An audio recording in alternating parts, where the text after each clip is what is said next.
So the whole question in the Middle East is, who do you trust the most? So this might upset some of you guys. I would argue that whether it's Trump or any American president, you trust Israel more than any other name on that list in the Middle East. Who do you trust them? Who do you trust more than Israel in the Middle East? It's not 0 or 100. So maybe you trust Saudi, 30%. You trust Iran, 1%. You trust Qatar, 20%. Whatever the number is, here's what I guarantee you. The trust of Israel is over 50%. Is there any other country in the Middle East you would even put above 50%? What other country in the Middle East would you proclaim is our ally? I'll wait while you try to throw out names. I don't think it exists. You trust them to the point where you get what you pay for.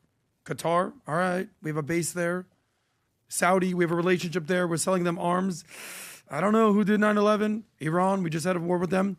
So with Israel, it's not 0 or 100% trust. I know there's a lot of people that are like, we hate Israel. They're our enemies. We'll never work with them. Well, that's not what the government's doing. There's other people like Israel and the United States are completely allied and there's zero daylight between them. Well, I don't think that's the case either. They are what is known as strategic allies. Now, you talked about whether Trump should get the Nobel Peace Prize. There's two parts to that. There's something called peace through strength.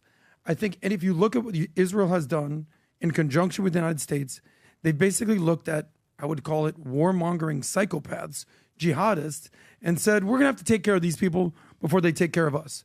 So they went after Hamas, the Houthis, still dealing with that, Hezbollah, Syria, Islamic Jihad, tip of the spear with Iran. And I think that Trump will be nominated for a Nobel Peace Prize when the dust settles in the Middle East. So we'll see what happens with that. Tom. Well, I think there's a bit of... It's actually a good question. Who do you trust more in the Middle East? Out of all the countries in the Middle East, who do you trust the most? Well, there's a couple of ways to look at trust. It's not necessarily, you can...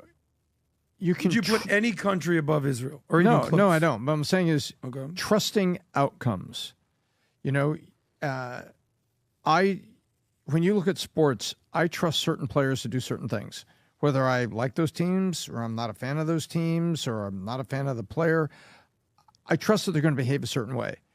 And Israel, I can trust them to do what I think they're going to do. I don't always agree with everything, but I can trust them to do what they're going to do. Because everybody else, there is a complicated labyrinth under there that they have a foundational desire to dispose of Israel.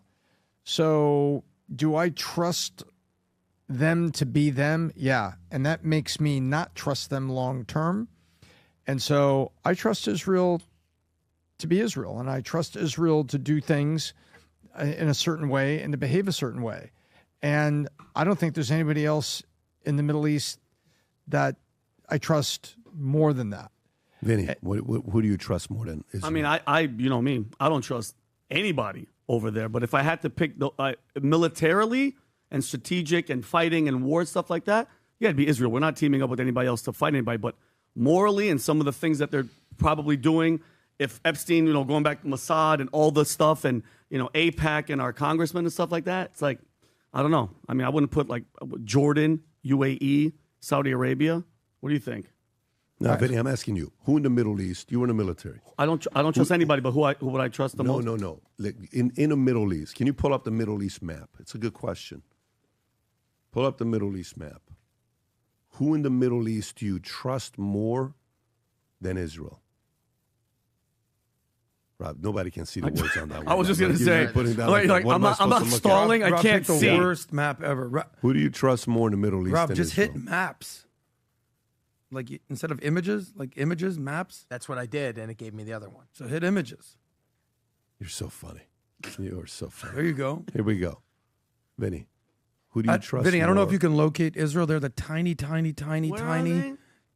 bad. area right Is Jordan there. bad? Jordan has a peace treaty with Israel. The fact that you don't even know anything about Jordan already gives you the answer. Michael. Yeah, Michael Jordan. He's the guy dunking on people in the Middle He East. won championships. But think about it. Yeah. But think about it for a second. American which of neutralized these Jordan, guys? Jordan is Which of these guys would be the biggest allies of? Well, obviously, Israel because of the military alliance that they have with us. The Obviously. answer is none. You No, don't I'm saying- trust any of these mother effers. Well, Adam, I told you from the beginning, I don't trust anybody. I don't trust Trump doesn't Anybody. trust his own cabinet. No, 100%. that's not how it works, though. So not how it it's works. not I don't trust 100 or anybody 0. 100%. No, that's not how it works. It's And on by a the way, scale. It's on a you spectrum. could say you don't trust Israel. Just say it. But what you can't say is when you're in a room of 19, let's just say, criminals, okay, you still have to have one person you trust above the 19 criminals. Yeah. You have to have somebody that you're going to go and say, I'm going to trust that guy more. This isn't a, because, again, this is part of the problem of what's going on with the Middle East.